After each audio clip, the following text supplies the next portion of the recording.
Hi folks, this is the second day of homework questions from the Unit 6 optimization. Most of these are from the second set of pages, but there's a few from the end of page 145. So I'm going to try and do up the solutions and get those posted for you for today. So the first one, number 18, says prove any cylindrical can of volume K units, cubic units, like centimeters cubed or whatever, that is to be made using a minimum amount of material. So that's what we want to optimize, right? We're going to want to have minimum surface area, must have the height equal to the diameter. So I'm going to label, I don't really want to use diameter because we've got all of our formulas kind of in terms of radius.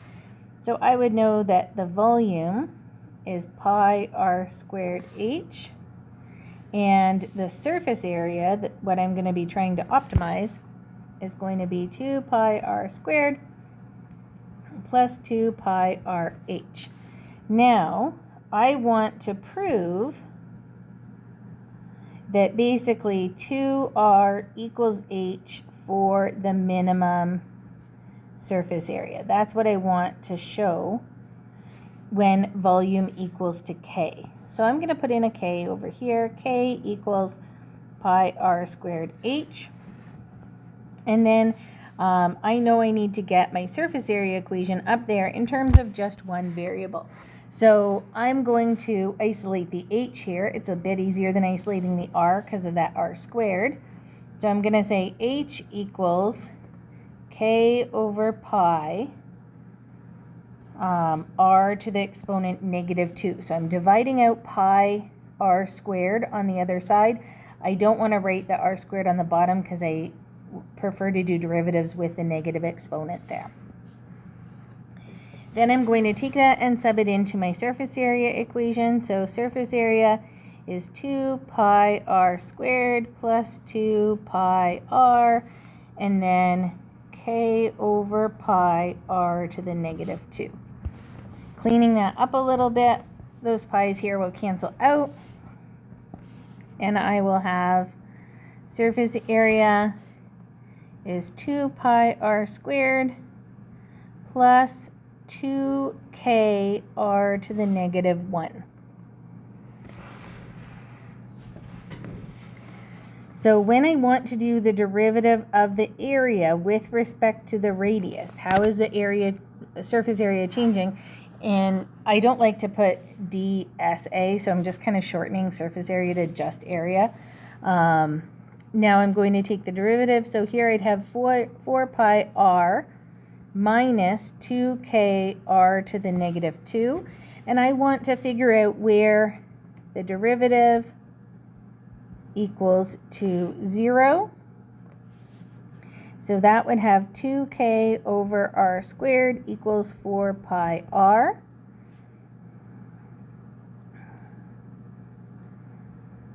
And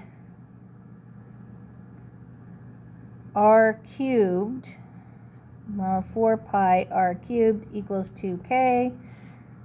So I could say that r is the cubed root of 2k over 4 pi.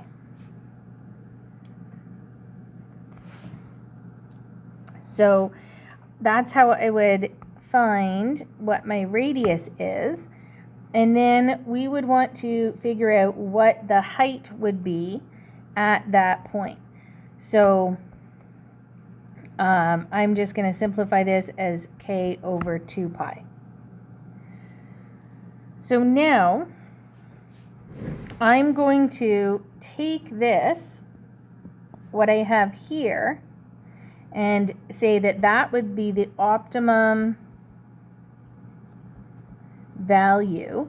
And I could kind of discuss why the derivative. You know how we simplified the derivative and took a look at whether that was increasing or decreasing, and that was done in some other examples from homework questions, showing that from 0 to this value, the surface area is decreasing, and then after this value of r, it's increasing. That's a little bit harder to prove in general, but we absolutely could do that just sort of by simplifying this and looking at when that would be positive or negative. So we can kind of take a look, and I'll just squeeze it in a little bit up here. dA, dr. Common factoring out. Let's take a look. I'm going to common factor out 2r to the negative 2. So I would have 2 pi r cubed minus k. So that's going to be 2 times 2 pi r cubed minus k over r squared. And then we could kind of make the argument that if r was greater than this value, that this would be positive, so increasing. So we're going to kind of take a look at those intervals. So for between 0 and this cubed root of k over 2 pi, the derivative is positive, so my area, the derivative would be negative for a smaller number there. So the area is decreasing, and from that value of that cubed root of k over 2 pi going up to infinity, for all the rest, it would be positive, so increasing. So we would, in fact, have a minimum there. We could make that argument. It is a little bit squished in and messy there. But what I really want to do is prove that 2r equals to h. So I'm going to find out what my h would be if I sub in this value for r. So I'm going to say from here, h equals k over pi, and I'm going to write this as k over 2 pi to the exponent 1/3, but then I also have this exponent negative 2 on there. So I'm going to put a negative 2 out there. And now I just have to kind of simplify this. So k over pi, so this is going to be k over 2 pi to the exponent negative 2/3.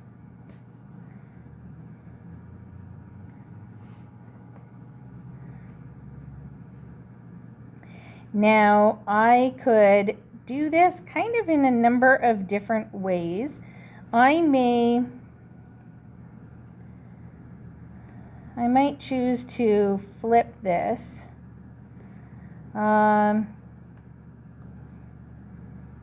Maybe this would be easier to see if I wrote this as k to the exponent 1, k to the negative 2/3 over pi to the exponent 1, 2 to the negative 2/3, pi to the negative 2/3, just so we can really clearly see all of what I'm doing here with the exponent rules. And that's what we're going to be using. So on top, I get k to the exponent 1/3, adding up those two exponents, k to the 1 and k to the negative 2/3. Same thing on the bottom with the pi's. So pi to the exponent 1/3. And here, I'm going to write this as times 2 to the exponent positive 2/3. And I'm going to need to manipulate this a little bit. So this 2 to the exponent positive 2/3, again, really squished in here. What I have is the cubed root of k over pi, which is good. This 2 to the 2/3, I want to have a 2 separate, and I want if you look over at the radius, I want a 2 on the bottom in that cubed root. So I'm going to write this as 2 times 2 to the negative 1/3.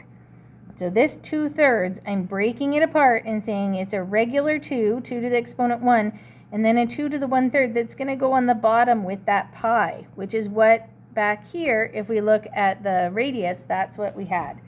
So that is 2 times the cubed root of k over 2 pi, which is equal to 2 times the radius. And super messy and crowded there, but that would be that proof.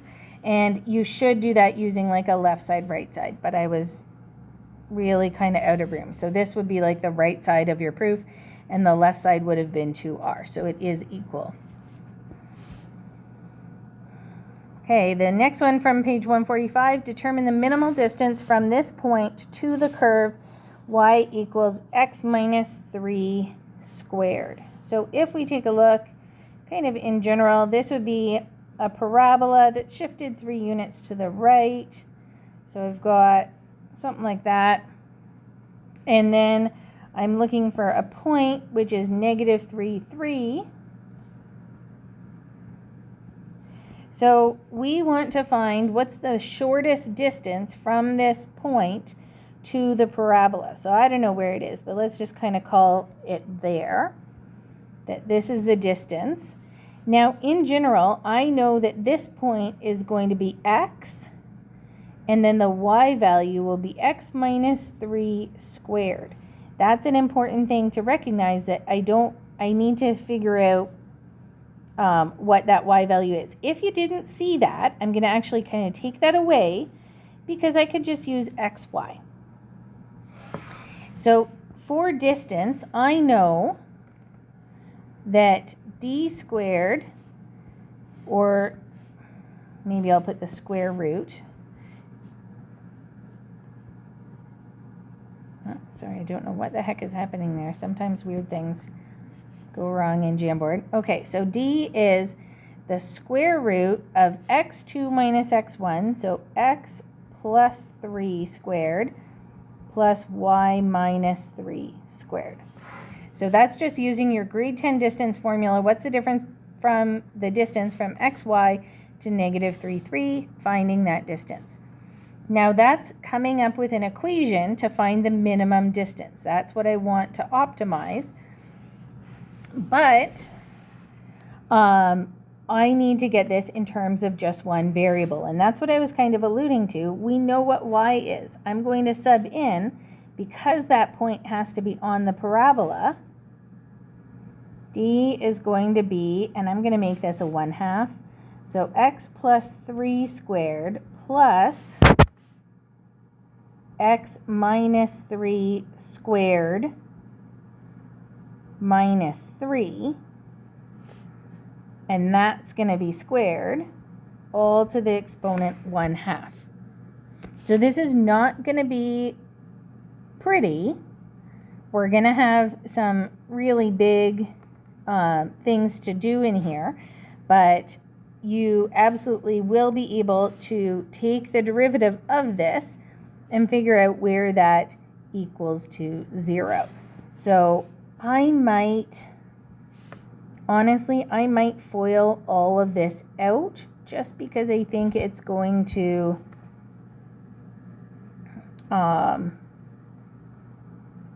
likely be easier than doing this in with chain rule and chain rule and chain rule. So I'm going to say this is x squared plus 6x plus 9 plus, and now in here, x squared minus 6x plus 9 minus 3 all squared. That's going to be the messy part there, to the exponent 1/2.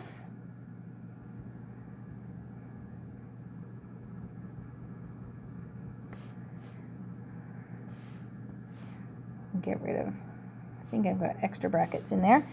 So, and then plus x squared minus 6x plus 6 squared to the 1/2.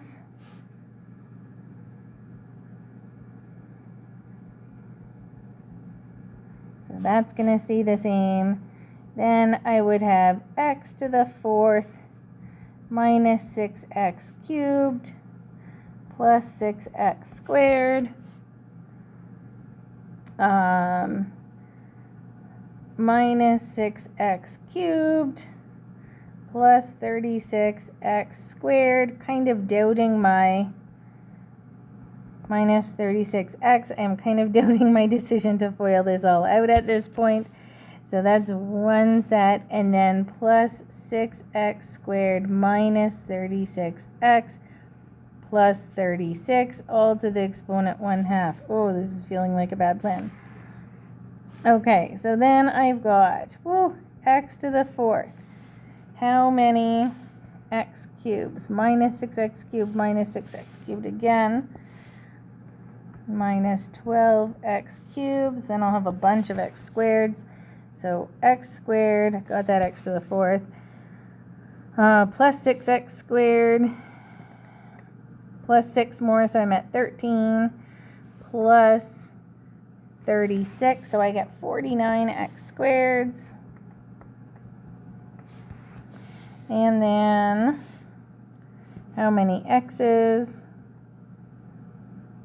Negative 72 plus 6 is negative 66x, and then plus 9 plus 36 is plus 45, all to the exponent 1/2. Okay, definitely, almost for sure, a bad idea to FOIL that all out, but now I'm going to do the derivative. So d prime is going to be 1/2 times all of this stuff to the exponent negative 1/2. I'm doing this to save room, but you should not do this on a test. That would all go in there. And then times the derivative of this. So 3x squared minus 3x cubed. Whoa, what am I doing? 4x cubed minus 36x squared plus 98x minus 66. So now I'm going to need another slide, and we're going to figure out where d prime equals to 0. Okay, so I've copied this onto another slide. It is not looking pretty here. Here we know that we would have 4x cubed minus 36x squared plus 98x minus 66 over 2, and then the square root of all that stuff that I'm not copying out because it's on the other slide and I don't remember where it was, and have that equal to 0.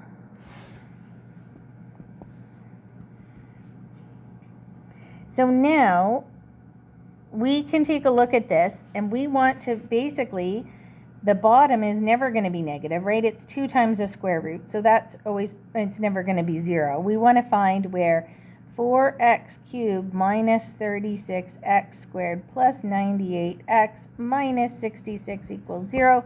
And this is big and feels kind of ridiculous, but we need to use factor theorem to factor this cubic, so that, looking and hoping that we've got a reasonably easy one here. This is, in the negatives, we'll have like negative 102, and good news, in the positives, we'd have positive 102. So I could say that d prime at 1 equals 0, so x minus 1 is a factor. So this is your advanced function stuff. So I'm going to put that 1 in there and do synthetic division. And drop the 4 down, put a 4 up there, add these guys, it's negative 32. Put a negative 32 up there, add down, and luckily we get 66, which gives us a remainder of 0. So what we're looking for, that's a terrible arrow, is that we've got x minus 1 times 4x squared minus 32x plus 66 equals 0. And now we can do the quadratic formula, because I don't think that this factors, even if I kind of divided out a 2 from there. So we would have 32 plus or minus the square root of negative 32 squared minus 4 times 4 times, so this is x equals, times 66 all over 2 times 4. And what we're going to get in here, almost luckily, because I don't want to have 3 solutions, is that there's going to be no solutions in there. That is a negative in the square root. So we know that x equals 1. So the distance from your point, the shortest distance, happens at x equals 1. So we can figure out what that would be, where y is, so that's 1 minus 3 squared, so y would be 4. Negative 2 squared is 4. So really we're looking at the distance from negative 3, 3 to the point 1, 4. And that's going to be the shortest distance between those points. So we could just do d is the square root of 1 plus 3 squared plus 4 minus 3 squared. So d is the square root of 16 plus 1, and the distance between them is root 17. And that's going to the point 1, 4. I am going to stop there, and I'll do the rest of these in another video.